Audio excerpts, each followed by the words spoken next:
নমস্কার বন্ধুরা, আমি সোমাস কিচেনে সকলকে স্বাগত জানাই। আজকে আপনাদের সাথে সম্পূর্ণ নিরামিষ একটা ফুলকপির রেসিপি শেয়ার করব। ফুলকপি আলু পোস্ত। খুব সামান্য মশলায় আমি রেসিপিটা রেডি করব। আমার রেসিপিটা যদি আপনাদের ভালো লেগে থাকে তাহলে লাইক এবং শেয়ার করার অনুরোধ রইল। নতুন বন্ধু যারা আমার চ্যানেলটা এখনও সাবস্ক্রাইব করেনি তারা সাবস্ক্রাইব করে পাশে থাকা বেল আইকনটা একটু প্রেস করে দেবেন। তাহলে আমি যখন নতুন কোনো ভিডিও আপলোড করব আপনাদের কাছে নোটিফিকেশান পৌঁছে যাবে। আর পুরনো বন্ধু যারা আমার চ্যানেলটা সাবস্ক্রাইব করে অলরেডি আমার পাশে আছেন তাদেরকে অসংখ্য ধন্যবাদ। চলুন দেখে নেবেন রেসিপিটা। প্রথমে পোস্তটা আগে বেটে নেব। এখানে 4 টেবিল চামচ পোস্ত নিয়েছি। পোস্তটা প্রথমে শুকনো অবস্থাতেই মিক্সিতে ঘুরিয়ে নেব। পোস্তটা গুঁড়ো হয়ে গেছে। এবার এর মধ্যে মিশিয়ে দেব অল্প জল আর দেবো 2টো কাঁচা লঙ্কা, দিয়ে পোস্তটাকে বেটে নেব। এবার ফুলকপিটাকে ভাপিয়ে নেব। একটা মিডিয়াম সাইজের ফুলকপি নিয়েছি, এরকম টুকরো করে নিয়েছি। একটু লবণ দিয়ে দিলাম, 5 মিনিট একটু ভাপিয়ে নেব। ফুলকপিটা 5 মিনিট ভাপিয়ে নিলাম। এবার জলটা ঝরিয়ে নেব। কড়াইতে 2 টেবিল চামচ সরষের তেল গরম বসিয়ে দিয়েছি। আপনারা যেরকম পরিমাণে তেল খান কম বেশি করে দিতে পারেন। দিয়ে দিলাম 1/2 চামচ কালো জিরে।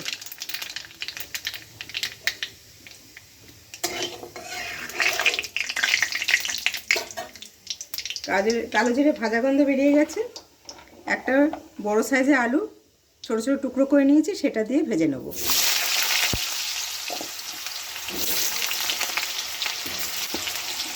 আলুটা একটু ভেজে নেব। আলুটা একটু ভাজা হয়ে গেছে। এবার ভাপানো ফুলকপির টুকরোগুলো দিয়ে দেবো।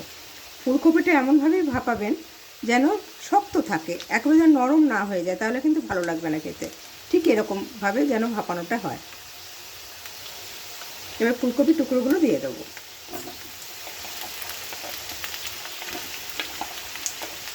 ফুলকপি একেবারে গলে গেলে ভালো লাগবে না খেতে। এবার ভাজবো ফুলকপিটাকে। মধ্যে মিশিয়ে দেবো নুন আর হলুদ। নুনটা মিশিয়ে দিলাম, হলুদটা দিয়ে দিলাম, 1/2 চামচ মতো হলুদ দিলাম, দিয়ে এবার ভেজে নেব। ফুলকপি আর আলুটা খুব ভালোভাবে ভাজা হয়ে গেছে। এবার দিয়ে দেবো পোস্ত বাটাটা। পোস্ত বাটাটা মিশিয়ে একটু ভেজে নেব। কফি আলুটা পোস্ত দিয়ে খুব ভালো করে ভেজে নিলাম। এবার দিয়ে দেবো 1/2 কাপ কড়াইশুঁটি। এবার জল দিয়ে দেবো।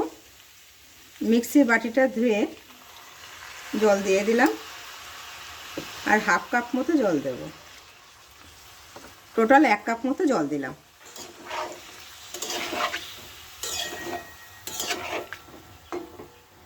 দিয়ে একটুখানি ঢেকে দেবো। একটু সময়ের জন্য ঢেকে দিয়েছিলাম।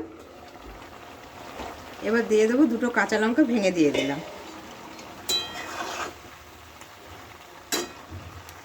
দিয়ে দেবো 1/4 চামচ চিনি।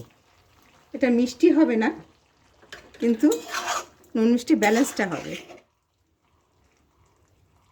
আপনারা পছন্দ না করলে মিষ্টিটা অ্যাভয়েড করতে পারেন।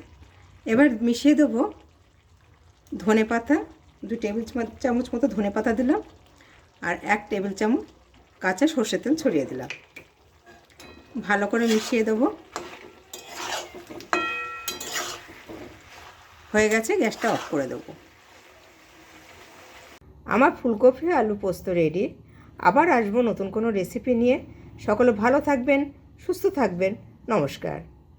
ফুলকপিটা 5 মিনিট ভাপিয়ে নিলাম। এবার জলটা ঝরিয়ে নেব।